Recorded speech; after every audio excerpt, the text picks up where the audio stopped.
Challenger finally getting ready to leave KSC. Its launch delayed a couple of times because of weather and mechanical problems. T-minus 15 seconds. The voice of launch control, Hugh Harris of NASA. T-minus 10, 9, 8, 7, 6. We have main engine start. 4, 3, 2, 1, and liftoff. Solid rocket boosters kicking in. 25th Space Shuttle mission, and it has cleared the tower. Challenger going into its roll. That's planned. Good roll program. Spiral away from pad 39B, the first use of pad 39B since the old Apollo days and the Skylab missions. It's chilly in Florida. Icicles formed on the pad overnight. NASA engineers were concerned that they might have broken off during the launch and affected the fragile heat protection tiles that protect the shuttle on its way back in during re-entry. We'll throttle down to 65% shortly. Don't know what the effect might be just yet. The astronauts will take a look later on during the mission. Engines at 65%, 3 engines running normally, 3 good fuel cells, 3 good APUs. APUs, the auxiliary power units. 2,257 feet per second. Altitude 4.3 nautical miles, downrange distance 3 nautical miles. It's always amazing to hear how quickly the shuttle moves. It's already more than 4 miles downwind as we just Engines heard. throttling up, 3 engines now at 104%. Challenger, go at throttle up. Challenger, go at throttle up. This shuttle mission will launch, my God. 1 minute 15 There's been an explosion. Velocity 2,900 feet per second. Altitude 9 nautical miles, downrange distance 7 nautical miles. This is not standard. This is not something that is planned, of course. I can see a solid rocket booster has broken away from Shuttle Challenger. That's what you're looking at in the middle of your screen. I cannot see the shuttle itself. I don't know if it's able to continue on one rocket booster. If it's able to jettison that rocket booster, it will be able to return to the Kennedy Space Center. 8:40, and we hear from launch control the vehicle has exploded. That's the orbiter itself, the Shuttle Challenger, has exploded. We Contingency procedures are in effect. Assume that the crew is not alive. This is unheralded in the history of the space program. Ladies and gentlemen, I have covered the space shuttle launches since the very first launch, since before the first launch itself, going way back, and nothing like this has ever happened. Of course, there was the Apollo fire on the ground at the Kennedy Space Center, the Apollo 1 fire that killed 3 astronauts during a test run back in the 60s, but the shuttle program itself, to this time, has been untouched by any human problem.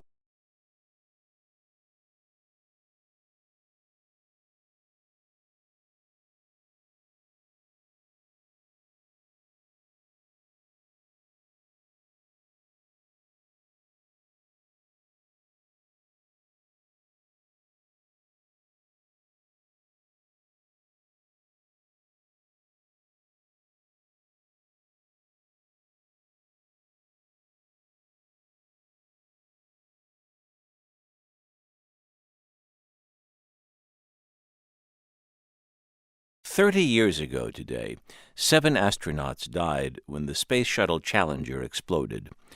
The nation watched in shock. The shuttle program stalled as investigations began, but rocket engineers with NASA contractor Morton Thiokol knew exactly what had happened. The night before the launch, they had tried to stop it. Soon afterwards, 2 of them anonymously described the fatal decision to NPR. One of those engineers has died. The other just decided to let NPR name him. He spoke with NPR's Howard Burkus back in 1986 and again today. Bob Ebling is 89 now and was despondent on that February night 30 years ago when we sat at his kitchen table in Brigham City, Utah. Ebling and 4 colleagues had tried to stop the Challenger launch. They presented data to Morton Thiokol engineers and NASA officials and argued that it would be too cold to launch. The rubber seals on the shuttle's booster rockets wouldn't seal. The engineers were overruled, and that night, tearful and angry, he told his wife, Darlene, "It's going to blow up." And I did my best to let the world know. I was one of the few that really was close to the situation. The situation went on for hours as Ebling and other Thiokol engineers presented data repeatedly.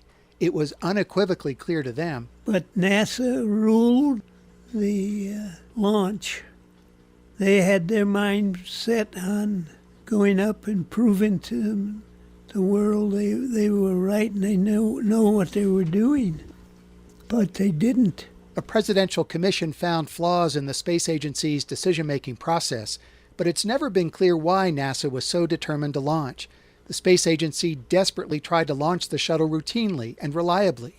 President Reagan was set to give the State of the Union address that night and reportedly planned to promote the Challenger flight. Whatever the reason, Ebeling says it didn't justify the clear risk. Had they listened to me and wait for the weather to change, it might have been a completely different outcome.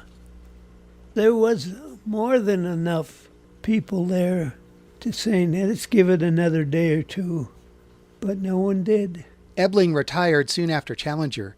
He suffered deep depression and has never been able to lift the burden of guilt. He still feels, as he told me in 1986, he should have and could have done more. Sitting in a big easy chair in his living room, his eyes watery and his face grave, Ebeling concludes he was inadequate. He just didn't argue the data well enough, he says. He's prayed about this for the last 30 years. And I think that was one of the mistakes that God made. He shouldn't have picked me for that job. I don't know. But next time I talk to him, I'm going to ask him, why me? You picked a loser. I remind Ebeling what his late colleague and friend Roger Beaujolais once said. Beaujolais was the other Thiokol engineer who spoke with NPR anonymously 30 years ago.